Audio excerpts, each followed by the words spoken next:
lovely people. Welcome to another episode of Cutter One. I am your host, Jay Just Jay, your resident maker of trouble and your resident culture warrior. Hope you're all doing well on this early Saturday morning. It's the weekend, people. Thank God. Anyway, a couple of stories came across the wire, I guess, to borrow the phrase, came across the wire, and I just wanted to share them with you guys. Maybe get your opinions. I have noticed, like last night, you guys blew up the comment section, and that is much appreciated. I love seeing people having healthy discussions about the things that we cover here. So yeah, keep it up. Great. I tried to get through and respond where it was necessary, and sort of like let people know by giving them a thumbs up that hey, I'm seeing you. I'm seeing what you're saying. I'm on board. A lot of good points were made. You guys are on point. I love it. All right, so let's get right into this story, shall we? This one is coming to us from Variety magazine, and it is George R.R. Martin and Neil Gaiman hate when Hollywood makes illegitimate changes to source material. Quote, "Fucking morons," by Ethan Schanfeld. All right, let's see what they have to say. George R.R. Martin reflected on his literary and Hollywood career and shared stories about book tour mishaps and Hollywood morons in a conversation with the Sandman author Neil Gaiman. I want to say Gaiman, but maybe Neil Gaiman, at New York City's Symphony Space Thursday night. Martin was promoting his book, The Rise of the Dragon, An Illustrated History of the Targaryen Dynasty, Volume 1, a massive deluxe reference book about Westeros' most powerful family.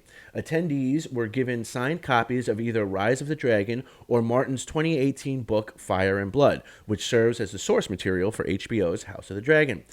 Since the contents of Fire and Blood extend far beyond what audiences have seen so far in House of the Dragon, Martin warned the audience with a smile, quote, "If you don't like spoilers, don't read the whole book. Buy it, but don't read it until the show is over," end quote. Below are a selection of highlights from the event, which concluded with a Q&A with pre-selected questions from audience members. Now, I'm not going to go into everything because they sort of, what I like that Variety did, they broke it up based on like the topics that were discussed. So as you see, the first one on achieving success later in life, Martin reflected upon the ups and downs of his long career as a writer and producer, saying that he's grateful it took him several decades to reach the success he currently enjoys. Gratification from the fans. All of this is good, but there's one part that really jumped out at me, as you could tell by the title of it. Here it is, on honoring source material. As someone who has been on both sides of screen adaptations of literature, Martin discussed the, quote, obligation to be faithful to the written material, unquote, which he said is a controversial issue in Hollywood. The author made it clear where he stands. Quote, "How faithful do you have to be? Some people don't feel that they have to be faithful at all. There's this phrase that goes around, I'm going to make it my own. I hate that phrase, and I think Neil probably hates the phrase too," unquote. "I do," Gaiman responded. "I spent 30 years watching people make Sandman their own, and some of those people hadn't even read Sandman to make it their own. They just flipped through a few comics or something."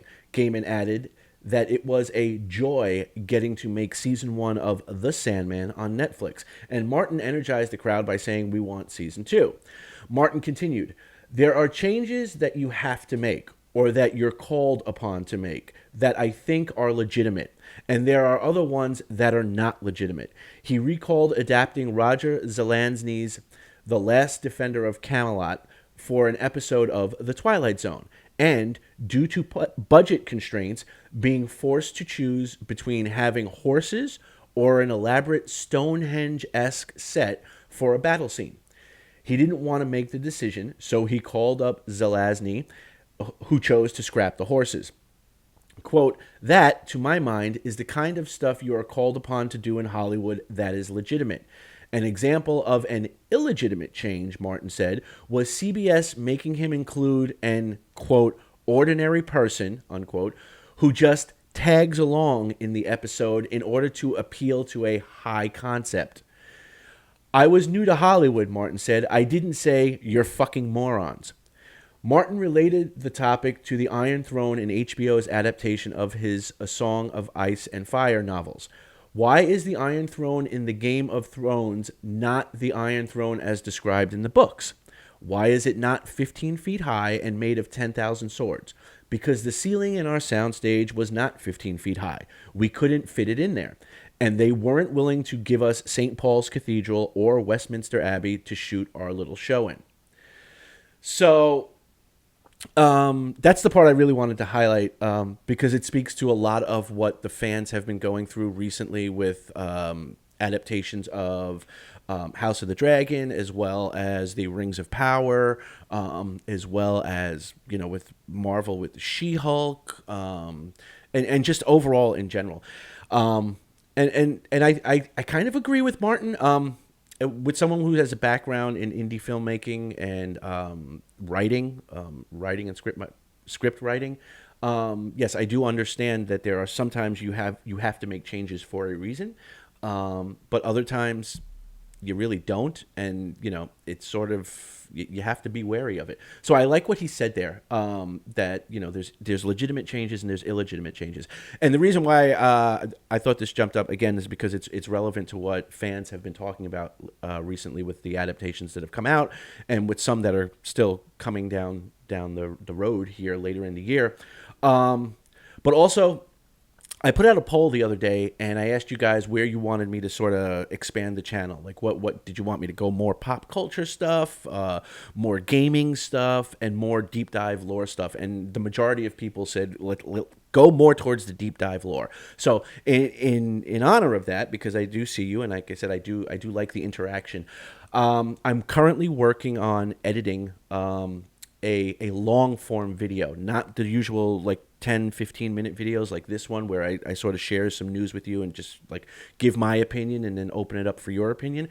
This is more of a long form video. It's probably going to be, I don't know, upwards of 30 minutes or so, where I'm going to discuss lore, its importance, its relevance, how it should be approached, how it shouldn't be approached, why fans are so dedicated to it, and topics like that. And so it's going to be a long form video, and I'm working on that right now, and I'm editing that. But this article here just sort of touched on that, and I thought it would be good to share it with you because it sort of ties into the whole thing with moving towards lore and stuff like that. So anyway, let me know what you guys think in the comment section down below. Remember, if you like the video, give it a like, give it a thumbs up. More importantly, though, subscribe. I really want to get this moving. It seems like we got a little momentum overnight.